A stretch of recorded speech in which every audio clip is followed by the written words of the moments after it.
नमस्कार साथियों। मेरे पिछले वीडियो में लास्ट वाले सेशन में किसी ने ये कमेंट में ये सवाल पूछा है कि ये कैसे किया है, तो इसमें कुछ डाउट रह गया होगा, तो मैं इसको दोबारा से यहाँ पे कर दे रहा हूँ इस क्वेश्चन को। देखिए, इस क्वेश्चन में 2 tan inverse 1/5 plus tan inverse 1/8 is equal to tan inverse 4/7। इसमें सबसे पहले we will attack on this. सबसे पहले इसको सॉल्व करेंगे। तो इसको हम कैसे समझ सकते हैं? इसको समझ सकते हैं tan इनवर्स, सिर्फ इतना portion, tan inverse 1/5 plus tan inverse 1/5, और ये चीज tan inverse 1/5 plus tan inverse 1/5 condition है 1/5 इंटू 1/5, ये हो जाएगा equal to 1/25। 1/25 is less than 1। ये कंफर्म किया, जो कंफर्म करने के बाद में वी अप्लाई दिस फॉर्मूला। तो 1/5 प्लस 1/5 1 माइनस 1/5 का स्क्वायर। बहुत से लोग इसको 2 tan inverse x if x is equal to y ऐसा भी करते हैं। If x is equal to y, तो यही फॉर्मूला बन जाएगा 2 tan inverse x is equal to tan inverse 2x upon 1 minus x. So same formula will become like this, and same condition, x into x square should be less than 1, and this formula should be operable. तो अब होता क्या है कि at the end of the year when examination is on our head, तो इतनी detail में न जाके डायरेक्टली फॉर्मूले अप्लाई कर देते हैं, और ये डिटेल बताई जाती है while starting the session। तो इसलिए ये सब चीजें रिवीजन के अंदर उतनी हो नहीं पाती। एनीवे, किसी को कोई भी डाउट हो, जैसे जिस भी बच्चे ने पूछा है, भाई I am really thankful to him कि डाउट उसने पूछा है, अपने डाउट क्लियर कर लें। और किसी को कोई डाउट है तो वो मुझे लिख के पूछ ले, और मैं ऐसे शॉर्ट वीडियो बना के उन्हें डाउट को क्लियर कर दूंगा। अभी बोर्ड एग्जाम में है बीच 5-6 दिन, तो डाउट पूछ सकते हैं, कोई भी हो। Any doubt from any chapter you can ask. अच्छा, तो अब मुझे उम्मीद है कि कौन सा फॉर्मूला यूज किया और वो फॉर्मूला किस तरीके से हम लोगों ने लगाया है। And now using this formula I am solving this question once again. Left hand side is equal to 2 tan inverse 1/5 plus tan inverse 1/8 is equal to, तो I hope now this is clear. I am applying this formula, or you can say this formula. To me both the formulae is same, except इसकी condition है कि x is equal to y, so this will convert into this formula. That's all. Otherwise both the formulae is same. मैं इसके अंदर सबसे पहले apply कर रहा हूं, और ये हो गया tan इनवर्स, और मैंने कंफर्म किया कि ये 1/5 into 1/5 is less than 1।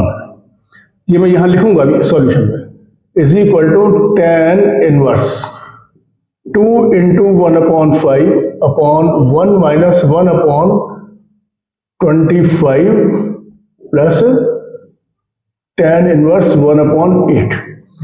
Bracket में लिखा x square is equal to 1/25 is less than 1। ये कंफर्म कर लिया और यहां लिख लिया। ये जो कंडीशंस हैं, ये आप अपने आप में कंफर्म करते रहते हैं, लेकिन लिखने की जरूरत नहीं होती है। एग्जामिनेशन में ये लिखने की जरूरत नहीं होती है, लेकिन कंफर्म कर लेना चाहिए। इज इक्वल टू, इसे सॉल्व करें। tan इनवर्स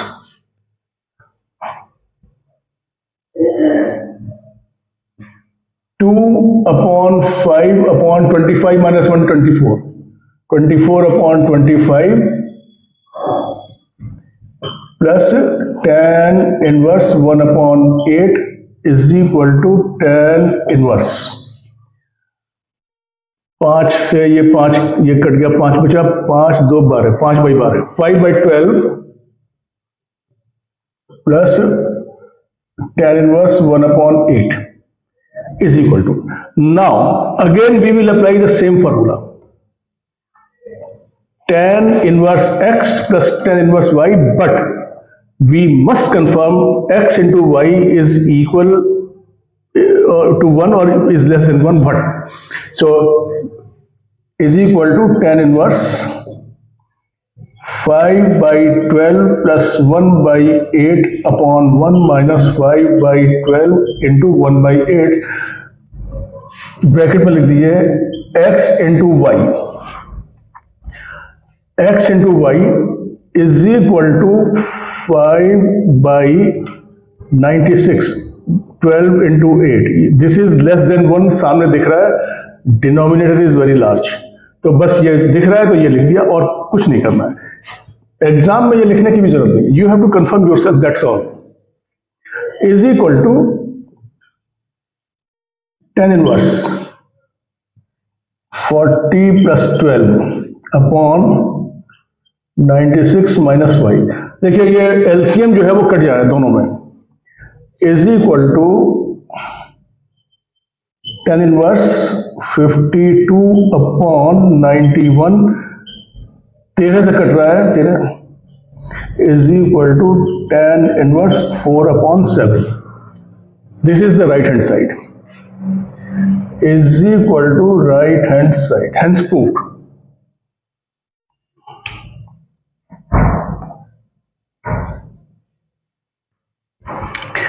तो that is how it is proved. Once again मैं फिर से एक बार शॉर्ट में बता देता हूं. सबसे पहले इस टर्म के अंदर we will apply this formula, but while applying this formula और this formula x into y, तो x इंटू वाई, ये x इंटू वाई, ये दोनों सेम एक्स स्क्वायर, या कह लें कि x इंटू वाई, इसको y मान लें, तो शुड बी लेस देन 1. ये कंफर्म करना चाहिए. कंफर्म कर लिया 1/25 is less than 1. We can very well apply this formula. And now starting with this formula apply कर दिया, ये लिख लिया, न लिखेंगे कोई बात नहीं है. और इसको सॉल्व करके ये आ गया, इसको सॉल्व करके ये आ गया. ये ऐसे ही चल रही है टर्म. इसके अंदर again we are applying this formula. Same method, x into y, we will confirm it is less than 1. No need to write in the examination. If you write, there is no problem also. इसको apply करके ये इस expression को यहां बना के लिख लिया और इसे सॉल्व कर लिया. और सॉल्व करके ये देखिए एलसीएम यहां कट जाएगा, लिखने की जरूरत ही नहीं है. और ये 13 से कट गया और आंसर आ गया. I hope this should be clear now. If not, please again don't hesitate in asking the question. So with this, I finish this doubt session for the time being. Goodbye.